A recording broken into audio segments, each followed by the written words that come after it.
Tales and ট্রেজার্সের নিবেদন। চন্দ্রপুরের ইতিহাস। অনেক অনেক দিন আগে সুকসায়ের রাজ্যে রাজা শশীশেখরের শাসন করতেন। তার রানী ছিলেন ভানুমতী। তিনি ছিলেন খুব দয়াবতী। তাদের এক পুত্র ছিল, নাম সূর্যশেখর। কিন্তু সূর্যের জন্মের পরই তার মা মারা যান। কিছুদিন পর রাজা আবার বিয়ে করেন। নতুন রানী ছিলেন খুবই কুটিল। তার মুখে ঈর্ষার ছাপ। তিনি একটি অন্ধকার ঘরে বসে ষড়যন্ত্রের পরিকল্পনা করতেন কিভাবে রাজপুত্রকে রাজ্যের বাইরে পাঠিয়ে দেয়া যায়। তার কাছে সব সময় একটি বিষের পাত্র রাখা থাকত। সূর্যশেখর ধীরে ধীরে বড় হতে লাগলেন। প্রাসাদের থেকে তার ভালো লাগত অরণ্য। বনের পাখিরা ছিল তার বন্ধু। সূর্যশেখরের আরও একজন বন্ধু ছিল, তার নাম ছিল চন্দ্র। সে পাখিদের কথা বুঝতে পারত। একদিন রানী একটি চক্রান্ত করলেন। তিনি একটি গল্প রটালেন যে মিরপুর রাজ্যের রাজকন্যাকে এক দানব অপহরণ করেছে। সূর্য শেখরকে জকন্যাকে উদ্ধারের নির্দেশ দেওয়া হল। সূর্য সৎমায় বিশ্বাস করে রাজকন্যাকে উদ্ধার করতে রওনা হল। তার সঙ্গে ছিল তার শৈশবের বন্ধু চন্দ্র। তারা এক গভীর বনে পৌঁছে বিশ্রামের জন্য একটি গাছের নিচে বসল। চন্দ্র পাখিদের কথোপকথন শুনে জানতে পারল যে দানব একটি গুহায় থাকে, যেখানে একটি বড় পুকুর রয়েছে। পুকুরে বাস করত একটি জাদু মাছ, যার পেটের ভেতরে ছিল একটি জাদুমুক্ত। যদি কেউ সেই মুক্ত নিয়ে নষ্ট করত, তবে দানব মারা যেত। চন্দ্র সূর্যকে সব কথা জানালো। তারা দানবের গুহায় পৌঁছালো এবং পুকুরের মাছকে মুক্ত দিতে বাধ্য করল।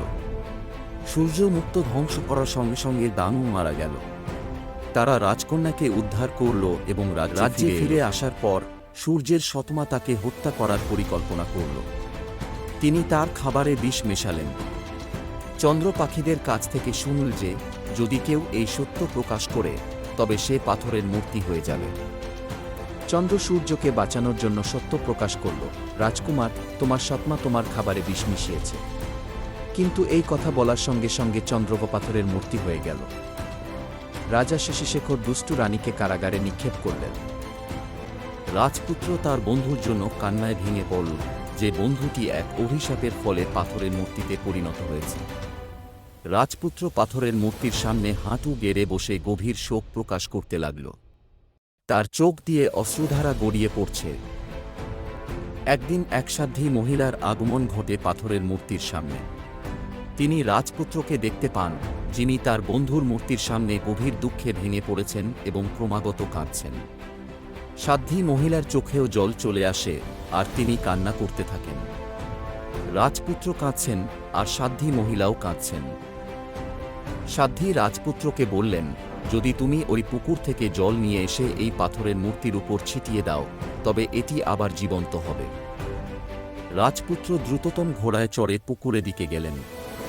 পুকুরটি ছিল রাজপ্রাসাদের কাছেই, যেখানে মনোরম পরিবেশ আর ফুলের সুগন্ধ ছড়িয়েছিল। পুকুরের জলে শাপলা ফুল ভেসেছিল আর চারপাশে পাখির কূজন শোনা যাচ্ছিল। রাজপুত্র পুকুর থেকে জল নিয়ে পাথরের মূর্তির কাছে গেলেন। তিনি সেই জল মূর্তির উপর ছিটিয়ে দিলেন। মূর্তিটি ধীরে ধীরে রূপান্তরিত হয়ে চন্দ্র হয়ে উঠল। রাজপুত্র এবং রাজকন্যা বিবাহ বন্ধনে আবদ্ধ হন এবং তাদের বন্ধুত্বের স্মৃতিতে রাজ্যের নাম রাখা হয় চন্দ্রপুর।